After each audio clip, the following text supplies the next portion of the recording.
Wanted to do a more of a talk show style stream because that's really what I want to end up doing long term with my Twitch and YouTube is more talk show style content, and also just like kind of news updates on discussions that are happening on Twitter, other platforms, and so I was like, this will be a good first week to do it. And by God, did Twitter deliver. Holy shit. So for those of you that already know, SmashCon has been going on this weekend. SmashCon, historically amazing event. People love it. It's one of the largest tournaments by far. This year they had to do a much smaller version due to COVID. They've had to cancel the big ones both in 2020 and 2021.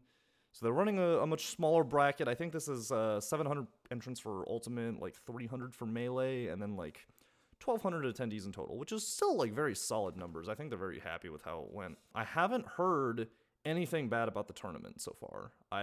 On Twitter or through Discords, I've heard nothing bad about the event this weekend. I think it's just generally been a very good time. However, there was some very, very interesting developments on the seeding and bracketology side of things. For those of you guys who don't know, Wednesday of last week, they released the seeding. And, you're running through it and you're like, there's some odd calls. People are maybe confused about some things. But you see this one guy right here.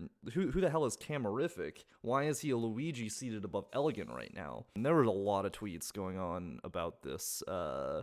For context, for those of you who don't live in Alabama, Camorific is our mid to high level Luigi player.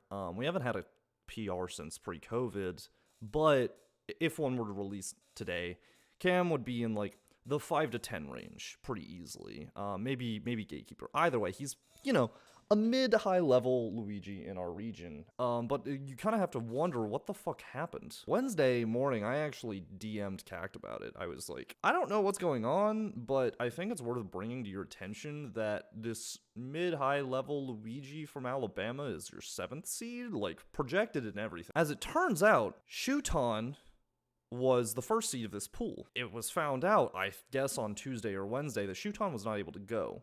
Even deeper lore, it turns out that someone signed up with Shuton's name, and the TOs didn't really catch it until well after the seeding had been released, which means if you're releasing your seeding on Tuesday for a major, you can't really change it at all. You're pretty committed to that because people are going to be preparing for matchups by this point. So instead of just DQing the fake Shuton, they swap him in as the first seed, and this allows all of the other pools to remain unchanged and for seeding to stay the same. However, when you look at this from a top level, you're losing your mind. You're trying to figure out what the hell is going on.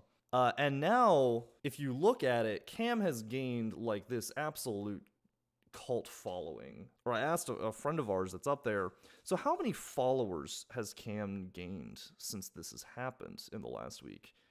And he literally went from 130 followers to 326 in the span of like 6 days.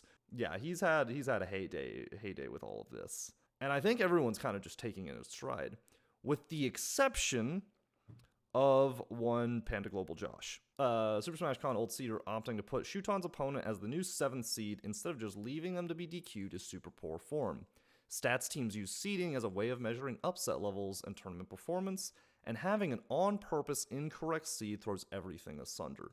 So clearly, Josh is not impressed. For context, Josh was the head TO of both Low Tide City and Riptide. When you scroll down a little bit further, this is not meant as a disrespect towards CAC 3000. I absolutely empathize with the difficulty of seeding and arranging a multi-game event, but I do think there's a new praxis to be observed. If a top seed drops and it's not realistic to rearrange pools, leave them to DQ. Now, I already feel like this is not I think that this tweet was made very rashly in a sense, because when I DM'd CAC on Wednesday morning, he was like, yeah, they changed this seeding without any of us knowing about it. CAC none of the primary seeding team knew that they had made this change. For Josh to kind of just go in on CAC and the seeding group without doing a ton of research is a bit on the rash side. And Last follows this up with saying that we kept it at this, and then they decided to change it on their own prerogative.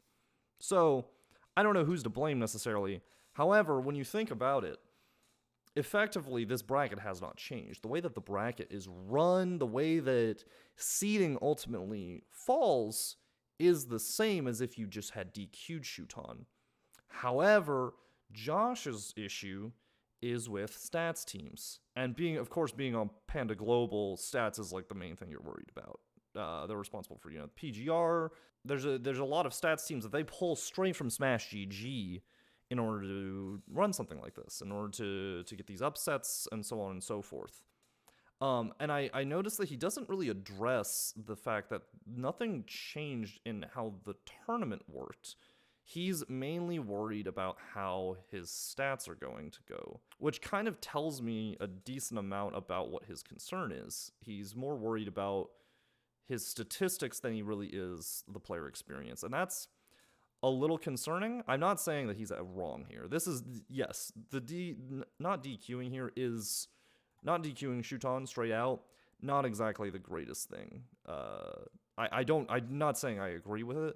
However, his lack of acknowledgement of this fundamentally doesn't change how the tournament works, but it makes life harder for me is not distasteful. It just shows kind of a shift in priorities for someone at this level. And when you're in the spotlight here, as one of the top TOs in the country, you kind of have to be careful with how you do it. It's a kind of an influence or power issue that you run into. He does follow this up with saying, this is not meant as disrespect towards CAC 3000. However, making this tweet rashly, this reply kind of feels like he's covering his own ass.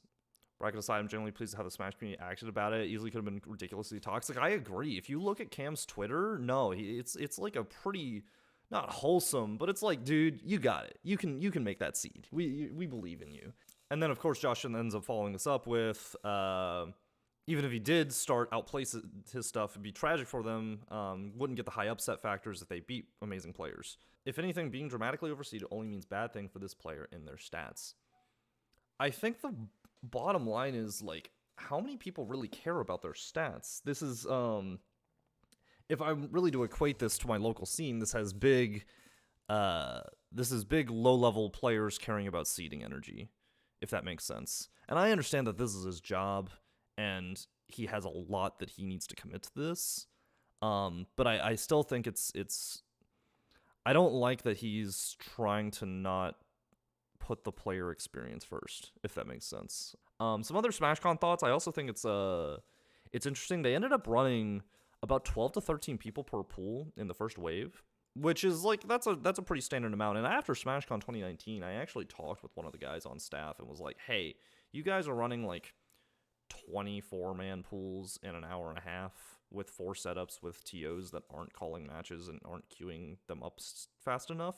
That's a problem. I mean, so why SmashCon 2019 Ultimate ran so far behind? Well, that and the security, which was a whole nother issue. They ended up either learning from that experience. Either I don't think they necessarily took my advice, but somebody else's, and ended up only running 12 to 13-man pools. Now, whether this was just a structure that they stole from somewhere else that was intended for a larger attendee pool is a whole other discussion. But something that's also interesting, when you compare majors from pre and post COVID, the amount of DQs we see is astronomical compared to pre-COVID. Look at this fucking pool. In a pool of 12, you have a third DQing. And if you just scroll through a bunch of these pools, it's not all of them are as bad as this, but it's still pretty bad. Because a lot of these people are just signing up without securing a means to show up, frankly. I'm curious to know how much setup dead time they had during this event. But an 8-man pool in an hour and a half, I could do that on 2 setups. I haven't heard any issues with the event from a bracket and speed standpoint, but I think that there's probably some efficiency issues that have to be addressed, assuming that we're going to have all of these DQs in the future for majors. I think that's going to end up being a really big problem. Caps are messing it up 100%. That's something I want to bring up, is that people are worried about missing this. Yeah, they're worried about missing the spot, and so they're just rampantly signing up without securing their means of travel, without securing hotels without finding out if friends are going or anything like that, and then they end up just not selling their spot. What ends up happening is you have just a rampant amount of DQs that really causes some issues, some not even necessarily bracket running issues. Those are spots that can go to other players, which is just a problem.